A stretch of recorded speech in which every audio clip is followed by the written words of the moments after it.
Hello everybody, this is Xashan of Xashan Zone. Got a Hannity Opening from December 7th, and as you can see from the title where I grabbed this, headed up as Hannity Freak Out on the Collective Left. I can't understand, we're a month after the election and still the left has their excuses. All right, so this collective freakout from the crybaby left is now reaching mind-numbing levels. Now, let's go through the very latest, most ridiculous examples. Now, according to the Washington Free Beacon, well, the public relations company founded by CNN's radical Van Jones, they're working with Republican Electoral College electors who plan on voting against Donald Trump on December the 19th. New York Times Magazine says that the Trump victory is so devastating to liberal women in Washington, D.C., that they're now cutting their hair and dyeing it as black as they possibly can because they want to feel empowered in order to oppose President-elect Trump. And that's not all. The Washington Post, they ran a story of what crybaby lefties are now calling the Trump 10. You know, you send your kids off to college, they gain 10 pounds the first year. Well, Clinton voters are apparently so upset, they're blaming Trump Because they ate too much at Thanksgiving and they had a good excuse. because they're gaining weight.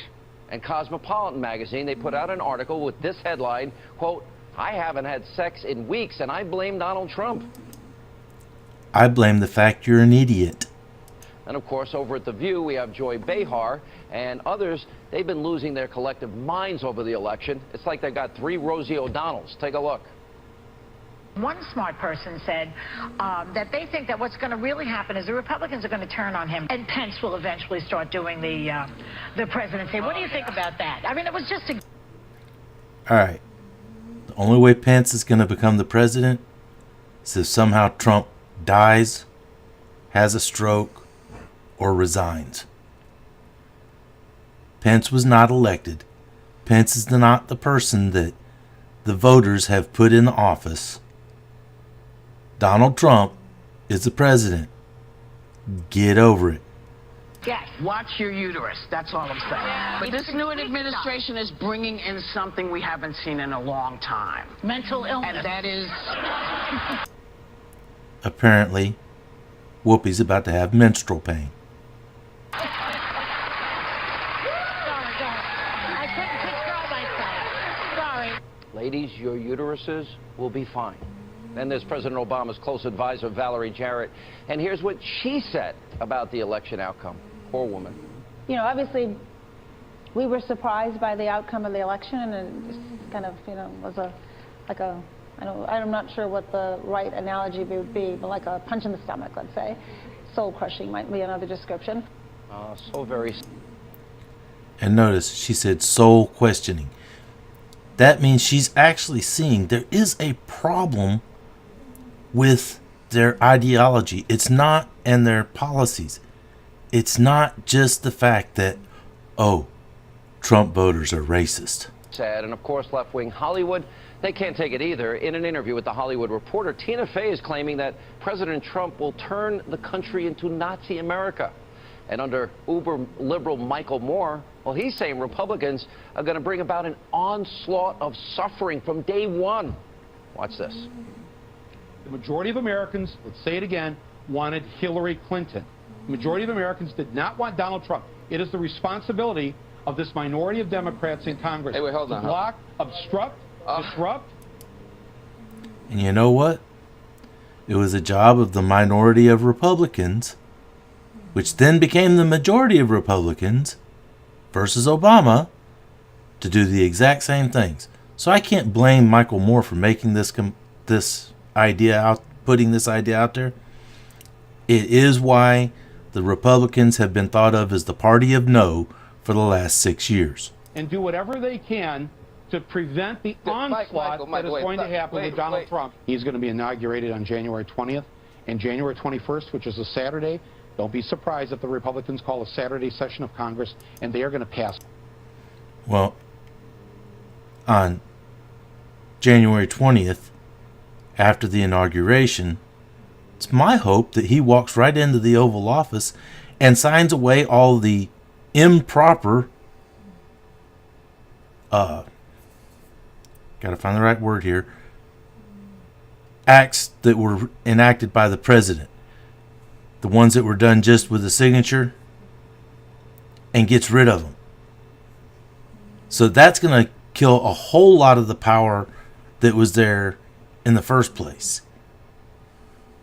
Law after law after law, and have him sign it the next day, and it's going to be one piece of suffering against people after another. And it is the job of the Democrats now to stop the suffering that he's about to.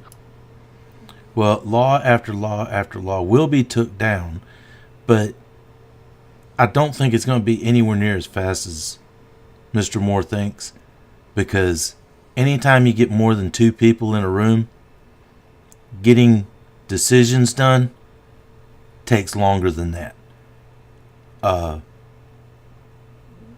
Because not everything is cut and dried. Yes, Republicans as a group want to repeal and replace Obamacare. The problem is they don't necessarily have an agreement on the replace yet, and some of them aren't going to vote to repeal until the settled argument is in place on the replace. That sounds strange and doublespeak, but it's true. Even the Republicans don't want to screw over the people at the bottom who have health insurance now through Obamacare. They don't want to leave them out in the wilderness. There is a compassion there that is wanting to make sure they put in place things to help. But everybody agrees that Obamacare, as it is right now, is a financial disaster. So it will get repealed. There will be other things that get turned around. This is what happens when you change ideologies in charge. Create for the American people. Michael, calm down. The suffering happened under Obama. 13 million more Americans that are on food stamps, 8 million more in poverty, lowest labor participation rate since the 70s. That's Obama's policies. And by the way, the last hit comes from CNN's Chris Cuomo. He's comparing the president-elect and his nominee to the EPA to segregationists. Really? Watch this. He hasn't denied global warming. He says it's far from settled. He says the science. That means he's not accepting the science. Either you accept the science or you don't. 99% of the scientific community says global warming is impacted by man. People thought the world was flat. Yes. People thought blacks and whites shouldn't marry. People thought blacks shouldn't be equal. That doesn't mean that you accept it as fact as a leader. All right, all of this is so beyond. Okay, on climate change, I have to say, if all the science, I agree more with what the scientists are saying. The logic sounds right to me, but I'm not a scientist. But saying the scientists are right doesn't change the fact that even if the United States went 100% solar power this year, they shut down every coal, they shut down all the gas cars, the diesel trucks, everything goes electric. We get all these solar panels up, we get thousands and thousands of wind generators up, and we can go completely renewable energy. The rest of the world is still using fossil fuels. We would barely make a dent in it. Moving on. Taking the financial hit, it's going to take more than just, ooh, it's all America's fault. It's not all America's fault. Ridiculous. But to my friends in the audience, let me translate what all of this means. It's pretty simple. They lost, they can't handle it, and you won. And hopefully America wins.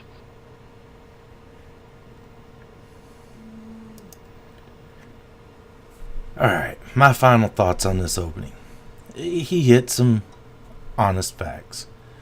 You heard my discussions where I thought they were a little bit off, and I made my points.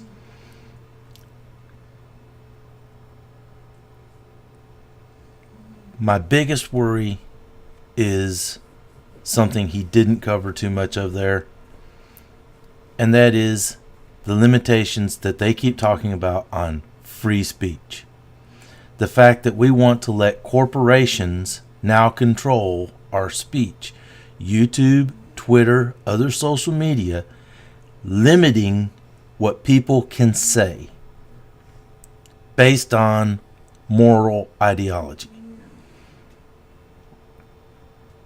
That is a recipe for disaster. That's why the U.S. government does not control free speech, except in very, very limited situations, like you can't say bomb on a plane. You can't knowingly liable someone in public. Now, just because you're a journalist, and this is my problem with this last year, so I've seen a lot of journalists and politicians, even though they were campaigning or reporting on campaigns, they did put up known, honest, liable facts or liable statements. It's not a fact if it's a lie. So liable statements, and nobody would really call them on it. They were quick enough to call out whenever it came out from conservatives, but there was a lot of them that came out from liberals that did not get called because the conservatives are so used to being called racist, bigots, homophobes, that as a group, we don't fight it anymore. We keep saying, no, we're not, and we have to let the facts talk for themselves, but nobody's listening until now. It's finally, after years and years and years of it, it's finally coming out that you know,